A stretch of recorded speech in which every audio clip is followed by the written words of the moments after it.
पंजाब में सियासी उलटफेर के बीच भूपेंद्र सिंह हुड्डा ने बुलाई विधायक दल की बैठक। पंजाब के सियासी घटनाक्रम और किसान आंदोलन समेत कई मुद्दों पर हो रही चर्चा। वर्ल्ड कार फ्री डे पर सीएम मनोहर लाल का दिखा अनोखा अंदाज। अपने कैबिनेट सहयोगियों और विधायकों के साथ साइकिल पर पहुंचे सचिवालय, स्वच्छ पर्यावरण का दिया संदेश। जम्मू कश्मीर में हेलीकॉप्टर क्रैश में शहीद मेजर अनुज राजपूत को दी गई अंतिम विदाई। पंचकुला में राजकीय सम्मान से किया गया अंतिम संस्कार। पानीपत में दुकानदार की क्रूरता का शिकार हुआ शख्स उधार न लौटाने पर भूखा प्यासा पूरे दिन कमरे में किया कैद। बंद कमरे में ही युवक ने फांसी लगाकर दे दी जान।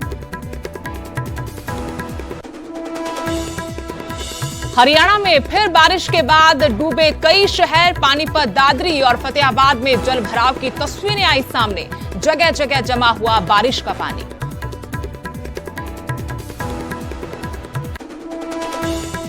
सोलन में चंडीगढ़ शिमला हाईवे पर भूस्खलन की तस्वीरें कैमरे में हुई कैद। नेशनल हाईवे काफी देर तक रहा बंद। जेसीबी की मदद से हटाया गया मलबा।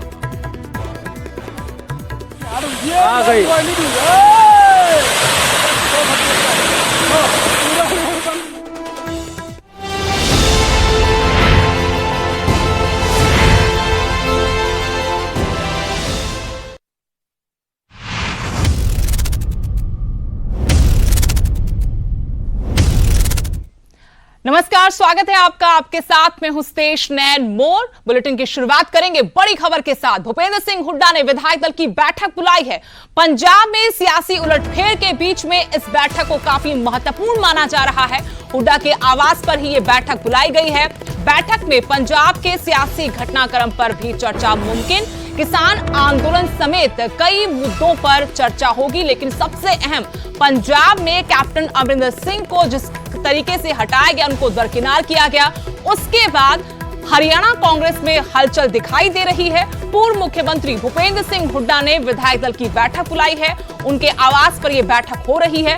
पंजाब में सियासी उलटफेर के बाद यह बैठक काफी महत्वपूर्ण मानी जा रही है। पंजाब की ही तरह हरियाणा कांग्रेस भी धड़ों में बंटी हुई है। गुटबाजी जगजाहिर है। ऐसे में पूर्व मुख्यमंत्री भूपेंद्र सिंह हुड्डा की तरफ से जो बैठक बुलाई गई है, उसके कई मायने निकाले जा रहे हैं। बैठक में पंजाब के सियासी घटनाक्रम पर चर्चा होगी, किसान आंदोलन पर भी चर्चा। इसके अलावा प्रदेश के सियासी समीकरणों पर भी मंथन होगा।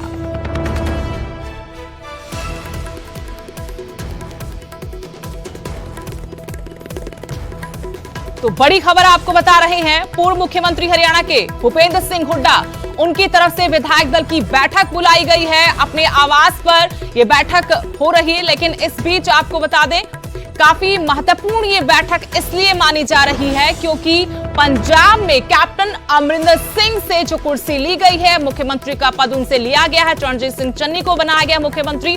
उसके बाद काफी हलचलें हैं हरियाणा कांग्रेस में। पंजाब के बाद हरियाणा में भी सियासत गर्मा गई है। उधर केंद्रीय मंत्री भूपेंद्र यादव की यात्रा का जवाब अब राव इंद्रजीत सिंह देंगे। 23 सितंबर को शहीदी दिवस मनाया जाएगा। 7 साल में पहली बार शहीदी दिवस को बड़े स्तर पर मनाने जा रहे हैं राव इंद्रजीत सिंह, और इसमें उनके समर्थक सांसद, मंत्री और विधायकों को एक मंच पर बुलाया गया है। मुख्यमंत्री मनोहर लाल को न्योता नहीं दिया गया है, यानी अहिरवाल के अलावा जाट लैंड में भी राव इंद्रजीत सिंह अपनी ताकत दिखाना चाहते हैं। ये उनका शक्ति प्रदर्शन भी कहा जा रहा है। पंजाब के बाद हरियाणा की सियासत गर्मा गई है, जहां एक तरफ चंडीगढ़ में पूर्व मुख्यमंत्री भूपेंद्र सिंह हुड्डा विधायकों की बैठक ले रहे हैं। इसके अलावा अब अहिरवाल में भी सियासत एक बार फिर से गर्मा गई है, क्योंकि केंद्रीय मंत्री भूपेंद्र यादव की यात्रा का जवाब अब राव इंद्रजीत सिंह देंगे। 23 सितंबर को शहीदी दिवस मनाया जाएगा।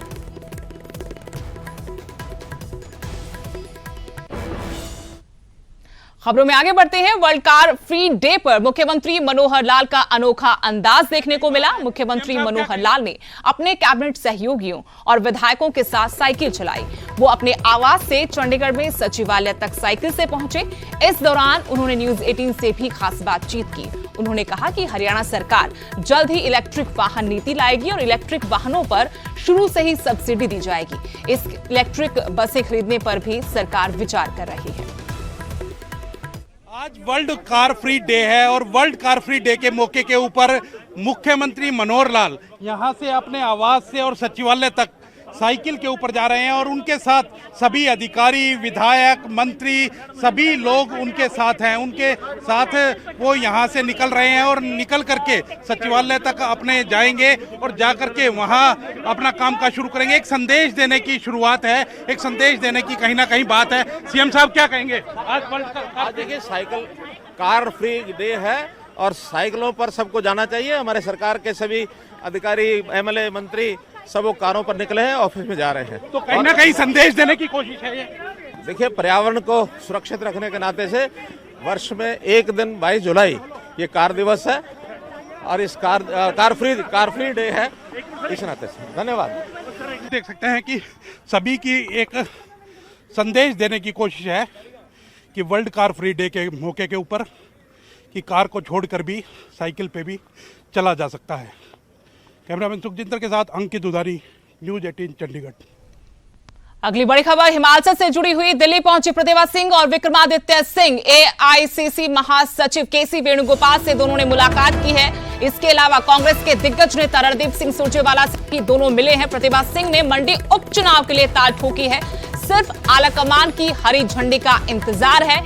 इस बीच में दोनों का आलाकमान से मिलना, दिल्ली पहुंचना और यहां पर महासचिव केसी वेणुगोपाल से मुलाकात। इसके अलावा रणदीप सुरजेवाला से भी दोनों की मुलाकात हुई है। मंडी उपचुनाव के लिए प्रतिभा सिंह ने साफ कर दिया कि वो चुनाव लड़ना चाहती हैं। सिर्फ आलाकमान की हरी झंडी का इंतजार किया जा रहा है। और जानकारी के साथ शिमला से मेरे सहयोगी रणबीर सिंह जुड़ गए फोन लाइन से। रणबीर, मंडी उपचुनाव को लेकर कांग्रेस बीजेपी में अब हलचलें तेज हो गई हैं और कांग्रेस की तरफ से प्रतिभा सिंह ने जो कि ताल ठोक दी है, दिल्ली भी गई हैं अपने बेटे के साथ। क्या मानकर चले कि उनका टिकट तो यहां से बिल्कुल पक्का?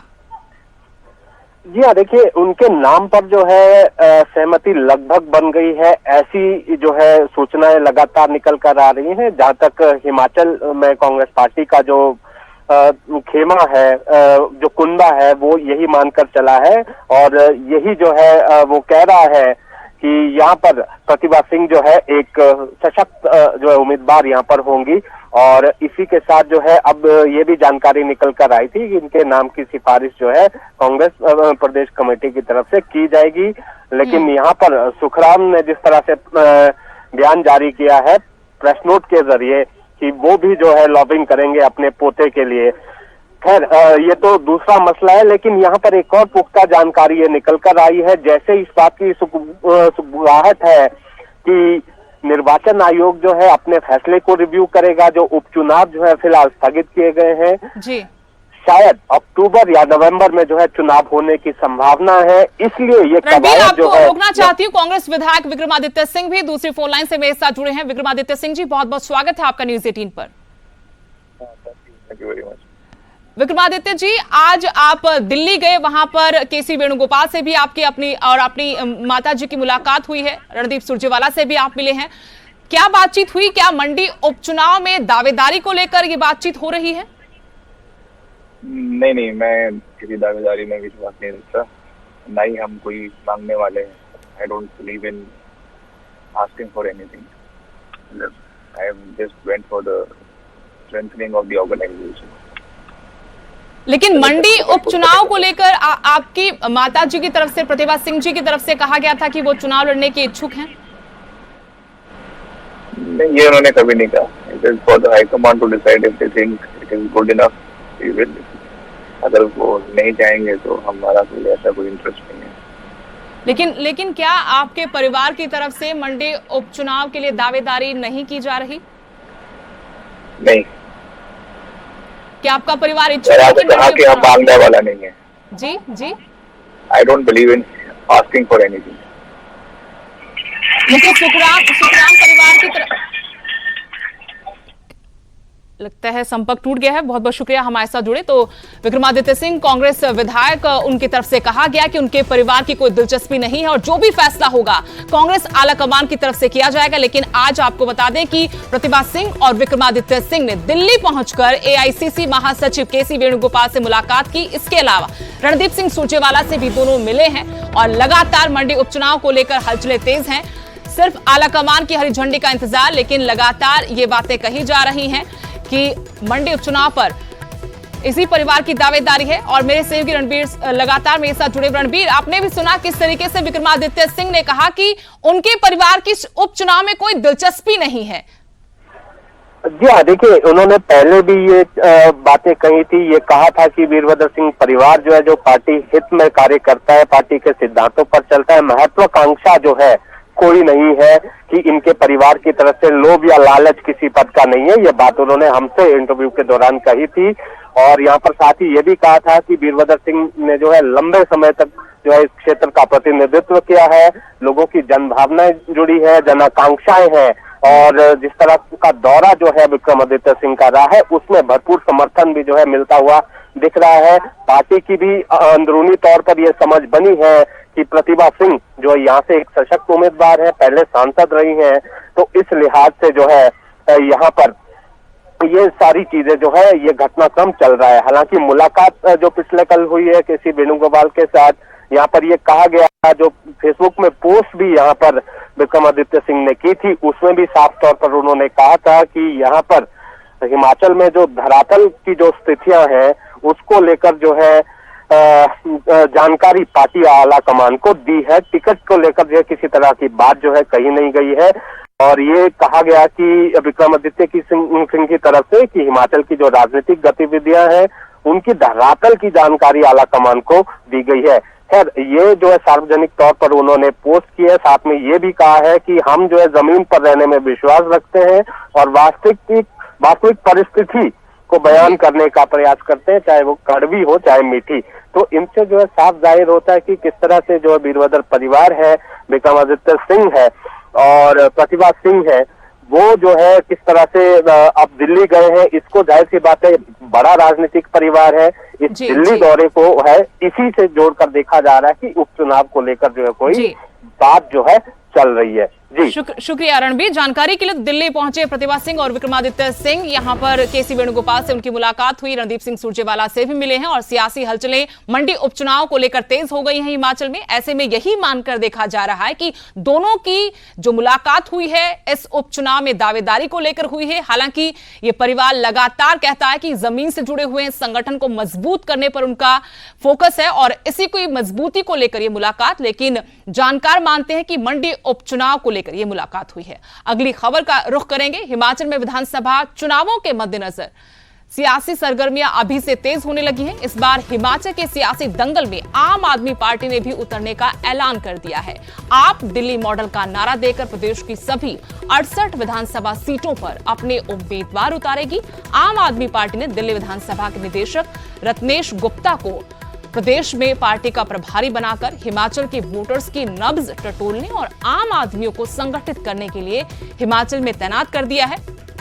रत्नेश भी अपने आलाकमान के आदेश के मुताबिक अब हिमाचल में आ चुके हैं, जनता से मिल रहे हैं और यहां के सियासी समीकरणों को साध रहे हैं।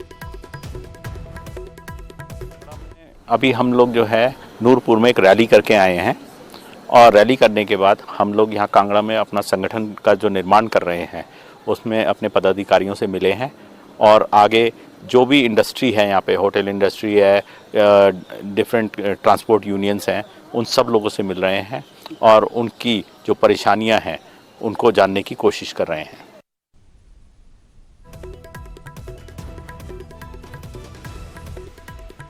और इस वक्त फोन लाइन से कांग्रेस महासचिव नरेश चौहान मेरे साथ जुड़ गए हैं। नरेश चौहान जी, बहुत बहुत स्वागत है आपका न्यूज 18 में। धन्यवाद जी। नरेश चौहान जी, हालांकि विधानसभा चुनाव अभी काफी दूर है हिमाचल प्रदेश में, लेकिन अभी से सरगर्मियां तेज हो गई हैं। आम आदमी पार्टी की तरफ से भी ताल ठोक दी गई है, बाकायदा प्रभारी को यहां भेजा है कि आने वाले चुनाव के लिए जमीन तैयार की जाए और यह भी ऐलान हो गया कि 68 की 68 विधानसभा सीटों पर आम आदमी पार्टी इस बार अपने उम्मीदवार उतारेगी। क्या कहेंगे इस पर? देखिए, ये तो लोकतंत्र की सुंदरता है। जिनको ठीक लगता है उनको आना चाहिए, अपनी पार्टी का बढ़ाना चाहिए, वर्चस्व बढ़ाना चाहिए। और जहाँ तक हिमाचल का सवाल है, जो हिमाचल का इतिहास है, यहाँ पर दो पार्टी का सिस्टम ही रहा है। जब पहले भी कभी कोशिशें हुई है वो कामयाब नहीं हुई। जनता ने कभी तीसरे मोर्चे को या ऐसे पार्टी को कभी अभी तक समर्थन हिमाचल में नहीं मिला है। आपको याद होगा पंडित सुखराम जी के टाइम में भी एक पार्टी बनी थी विकास मंच के नाम पे, तो वो ज्यादा नहीं चली। उससे पहले भी जनता दल के टाइम में कोशिशें हुई। तो हिमाचल में मुझे नहीं लगता कि लोग बहुत समझदार हैं, और आप जानते हैं साक्षरता बहुत ज्यादा है हिमाचल में। लोग जागरूक हैं और वोटर बहुत इंटेलिजेंट हैं। वो अपनी हिमाचल के विकास को मद्देनजर रखते हुए कांग्रेस के साथ मैक्सिमम टाइम रहे हैं, भाजपा को भी मौका दिया है। तो आप पार्टी, आम आदमी पार्टी को भी कोशिश करनी चाहिए। और मैं समझता हूँ कि कोई इतना बड़ा वेलकम मिलेगा हिमाचल में जो वो दिल्ली के लेकिन नरेश जी, वो दिल्ली मॉडल का नारा देकर कह रहे हैं कि 68 की 68 विधानसभा सीटों पर अपनी पूरी ताकत झोंक देंगे। क्या दिल्ली मॉडल का नारा यहां पर काम कर सकता है? क्योंकि कांग्रेस भी लगातार जयराम सरकार पर यह आरोप लगाती आ रही है कि इस सरकार के आने के बाद हिमाचल विकास में गर्त में चला गया है, विकास नहीं हो रहा, लगातार सरकार कर्ज लिए जा रही है और घी पिए जा रही है। नहीं, बिल्कुल स्वाभाविक है। आपका बहुत वाजिब क्वेश्चन आपने किया है कि भाजपा की जो सरकार माननीय जयराम ठाकुर जी जो चला रहे हैं वो बिल्कुल कर्जे से चल रही है। हर महीने सैलरीज देने के लिए और दूसरे खर्चों के लिए सरकार कर्जा लेके आगे बढ़ रही है। तो विकास की दृष्टि से हिमाचल इन 2-3 सालों में पूरी तरह पिछड़ा है। और उसके लिए लोगों में एक, आम जनता में एक ओपिनियन बन रहा है कि कांग्रेस को दोबारा लोग मौका देना चाह रहे हैं कि विकास को अगर आगे पटरी पे लाना है हिमाचल में, तो उसकी तरफ ये कांग्रेस की तरफ लोगों की निगाहें हैं। और जहां तक सवाल है कि दिल्ली का जो पैटर्न है वो हिमाचल में चलेगा, वो बड़ा मुझे नहीं लगता कि इतना आसान होगा। दिल्ली एक ऐसा क्षेत्र है जहां आप एक दिन में पूरी दिल्ली घूम सकते हो। हिमाचल एक पहाड़ी राज्य है, भौगोलिक दृष्टि से बहुत फैला हुआ है, चंबा से लेकर शिमला, ऊना बहुत बड़ा क्षेत्र है। और केजरीवाल जी को जो समर्थन दिल्ली में मिला, जो उनके मुद्दे थे, वो कितने लोगों के आगे पहुंचे, मुझे ऐसा अभी तक ऐसा आभास हो रहा है यहाँ कोई आम आदमी पार्टी के लिए इतना बड़ा कोई जन समर्थन मिलेगा, मुझे इस बारे में डाउट है। चलिए, शुक्रिया नरेश चौहान जी, आपने बातचीत की इस मसले पर। ये जनता पर छोड़ देते हैं कि तीसरे विकल्प के लिए वो क्या सोचती है। फिलहाल नरेश चौहान जो कांग्रेस महासचिव हैं, उन्होंने स्वागत किया कि आम आदमी पार्टी यहां पर आए और कोशिशें करे। लोकतंत्र है, सभी को अधिकार है। विधानसभा चुनाव से पहले आम आदमी पार्टी ने ऐलान कर दिया है कि 68 की 68 विधानसभा सीटों पर चुनाव लड़ा जाएगा। दिल्ली मॉडल के नारे के साथ ये ऐलान किया गया है।